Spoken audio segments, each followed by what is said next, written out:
Insidious, The Red Door was directed by Patrick Wilson as directorial debut, and it also stars him, Rose Byrne, Ty Simpkins, and this time around, following the events of Insidious Chapter 2, the Lambert family has kind of separated in a lot of ways. Josh and Renee have since divorced.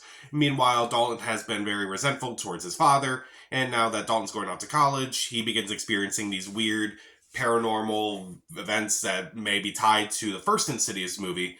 Meanwhile, Patrick Wilson has been dealing with demons of his own and is still trying to figure them out. And they basically have to work together to try to figure out what's going on and to prevent them from going further into the further. So, I'm going to be honest. I am not a fan of the Insidious franchise. I didn't really care for the first Insidious movie, even, back when it came out. I thought it was just okay at best. Like, I like the cinematography, I like some of the performances, I like the atmosphere, but I just didn't really like the payoffs of these scenes. Like, there were so many moments where it's like, oh, that's what I'm supposed to be afraid of? I'm not really afraid of that. It kind of looked cheap. It didn't seem that scary to me.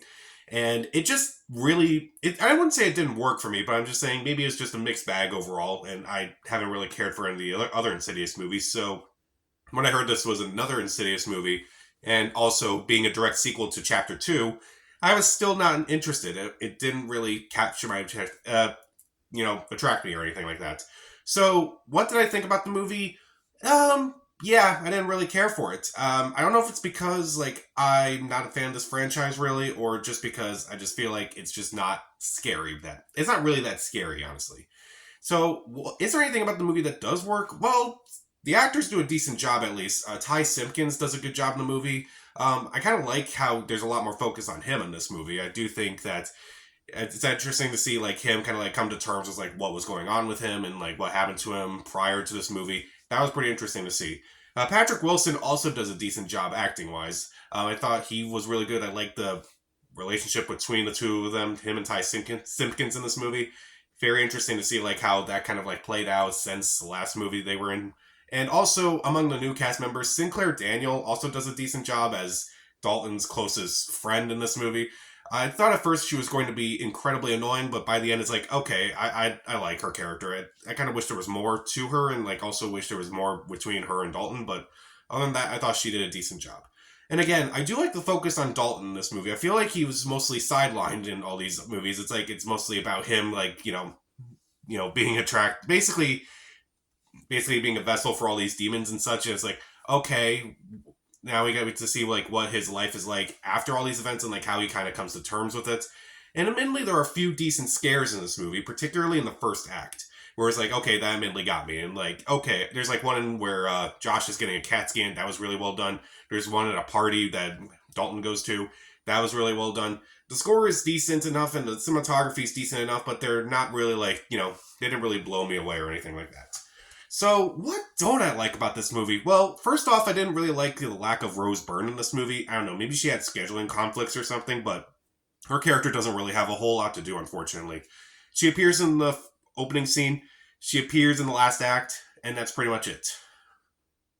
Why? Like, she had no reason to be in this movie, really.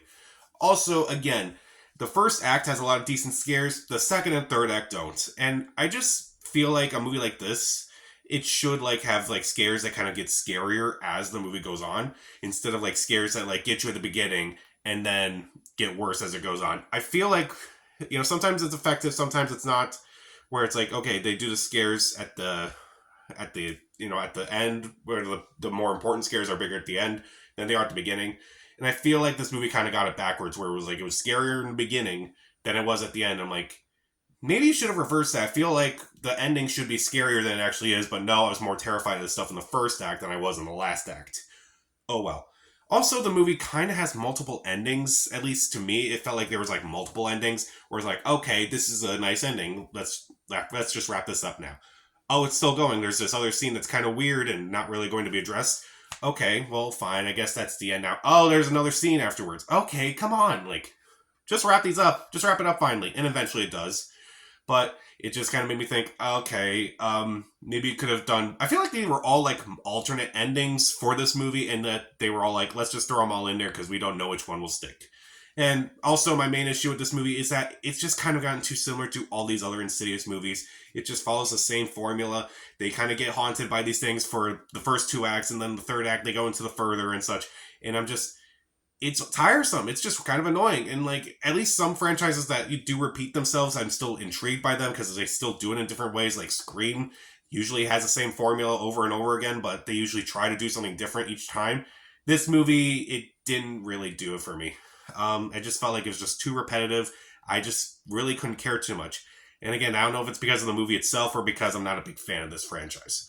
So even though there are a few decent things in this movie, like the acting's decent, the focus on Dalton's interesting, there are some decent scares here and there, and the production values are at least passable enough. I just didn't care for the lack of some characters, particularly Rose Byrne. I didn't think that the scares got better as they went along. I felt like the scares got worse. I didn't like the multiple endings, and I just feel like they just keep doing the same thing over and over again. And if you like this franchise, then you're probably going to like this movie. But if you're like me, you don't really care for this franchise, then you really shouldn't see it.